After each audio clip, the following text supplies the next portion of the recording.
بسم اللہ الرحمن الرحیم۔ حسیبہ کے معنی کفایت ہیں، محاورہ ہے یہ تجھے غیر سے کفایت کر جائے گا۔ اللہ تعالیٰ حسیب ہے، اسی کی کفایت کافی ہے، اسی کی پناہ کافی ہے، وہی مہمات امور کے لیے کافی ہے۔ سورہ طلاق میں اللہ تعالیٰ فرماتا ہے جو اللہ ہی پر بھروسہ کرتا ہے تو وہ اللہ اس کے لیے کافی ہو جاتا ہے۔ نبی صلی اللہ علیہ وآلہ وسلم کو کہہ دینے کا حکم ہوا۔ سورہ زمر میں اللہ تعالیٰ فرماتا ہے کہہ دے اللہ میرے لیے کافی ہے، اور اسی پر توکل والوں کو اعتماد کرنا چاہیے۔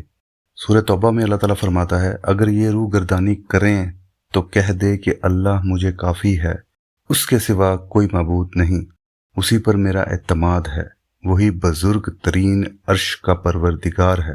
بے شک الحسیب وہی ہے کہ ادا کے اجتماع اور خوف و دہشت کی حالت کو معلوم کر کے جب اہل ایمان نے پڑھا ہم کو اللہ کافی ہے اور وہ اچھا کارساز ہے، تب نعمت و افضال الہی نے ان کا ہاتھ پکڑا، رضوان الہی نے ان کی دستگیری کی اور فضل عظیم ان کے شامل حال ہو گیا۔ تخویف شیطانی کا اثر جاتا رہا اور صرف خوف خدا ہی ان کی شمع راہ بنا رہا۔ حسیب کے معنی حساب کنندہ ہیں، انہی معنی میں ہے اللہ تعالیٰ سورہ رحمان میں فرماتا ہے سورج اور چاند حساب کے اندر ہیں۔ ہاں الحسیب وہی ہے جو سریع الحساب بھی ہے۔ ابن عباس رضی اللہ تعالیٰ عنہ سے دریافت کیا گیا کہ قیامت میں سب کا حساب کس طرح یکبارگی لیا جا سکے گا؟ انہوں نے فرمایا جس طرح یہاں دنیا میں تمام مخلوق کو یکبارگی رزق مل رہا ہے، اسی طرح وہاں بھی سب کا حساب یکبارگی لیا جائے گا۔ الحسیب وہ ہے جو اللہ تعالیٰ سورہ الاسراء میں فرماتا ہے اے بندے آج تو خود اپنے نفس کا حساب کرنے میں کافی ہے، اس کا حکم جاری فرمائے گا۔ الحسیب وہ ہے جو اے بندے آج تو خود اپنے نفس کا حساب کرنے میں کافی ہے کا حکم جاری فرمائے گا۔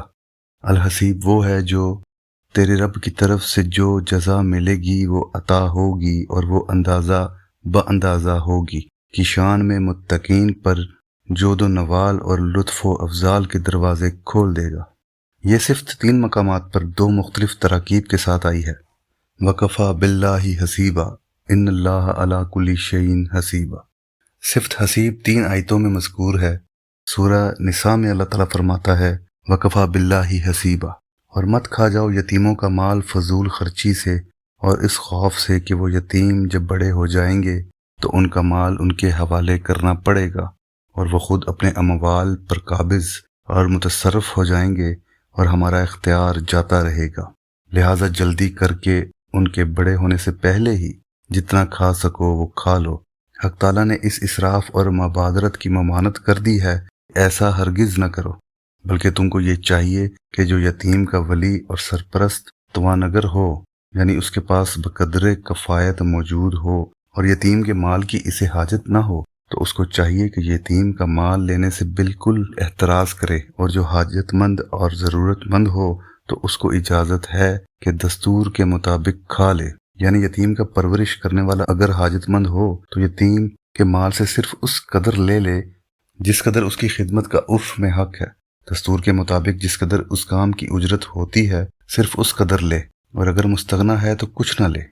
پھر جب ان کے بالغ ہونے کے بعد ان کے اموال ان کے حوالے کرو تو مال سپرد کرتے وقت ان پر گواہ کر لیا کرو، تاکہ تم حسن و اسلوب کے ساتھ بری و ذمہ ہو جاؤ اور آئندہ کے لیے تہمت، بدگمانی، نزاع اور اختلاف سے بچ جاؤ، اور اللہ کافی ہے حساب لینے والا۔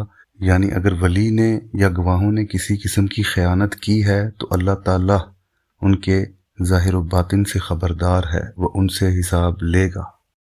مال دیتے وقت ان کے رشد کا علم ہونے کے باوجود نہ دینا یا قبل رشد دے دینا تاکہ مال ضائع ہو جائے، اسی طرح یتیم کے بالغ ہونے کے خوف سے اس کے مال کو جلدی سے صرف کر لینا، ان سب پر اللہ پاک حساب لے گا۔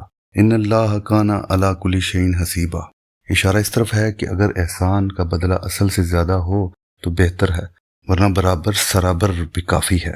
بے شک اللہ تعالیٰ ہر چیز کا حساب کرنے والا ہے، یعنی سلام کرنے والے اور اس کے جواب دینے والے کو بقدر اس کے سلام اور بقدر زیادتی کے اجر دے گا۔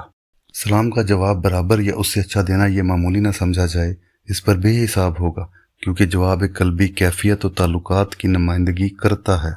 اور حکم خداوندی کا پہنچانا اور اس کا پھیلانا اگلے پیغمبروں کی سنت ہے، جن کی صفت یہ ہے کہ وہ انبیاء اللہ کے احکام اور پیام اپنی امتوں کو ٹھیک ٹھیک پہنچایا کرتے تھے، اور تبلیغ احکام میں کسی کے طعن و تشنیع، ملامت اور آر دلانے کی پرواہ نہیں کرتے تھے، اور صرف اللہ ہی سے ڈرتے تھے اور سوائے خدا کے اور کسی سے نہیں ڈرتے تھے۔ خدا کا حکم ایک طرف اور سارا جہان ایک طرف، اور اللہ حساب لینے کے لیے کافی ہے، دشمنوں سے رسولوں کا بدلہ لینے اور انبیاء کرام کو اس مشقت کے برداشت کرنے پر ثواب دینے پر قادر ہے۔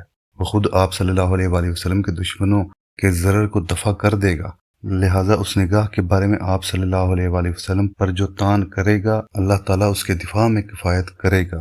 یہ سب آپ صلی اللہ علیہ وآلہ وسلم کی تسلی کے لیے فرمایا کہ انبیاء سابقین کا طریقہ بھی یہی رہا ہے کہ وہ پیغام رسالت کے پہنچانے میں کسی سے نہیں ڈرتے، لہٰذا آپ صلی اللہ علیہ وآلہ وسلم بھی مخالفین کے طعن کی پرواہ نہ کریں اور وہ نہ کسی کے ایذا سے ڈریں۔ اللہ تعالیٰ آپ صلی اللہ علیہ وآلہ وسلم کے طعنین کو سزا دینے کے لیے کافی ہے۔ آپ صلی اللہ علیہ وآلہ وسلم کو فرمایا کہ اللہ پاک کی طرف ہی توجہ کریں، رسالت کے منکرین کا ہم حساب لینے والے ہیں۔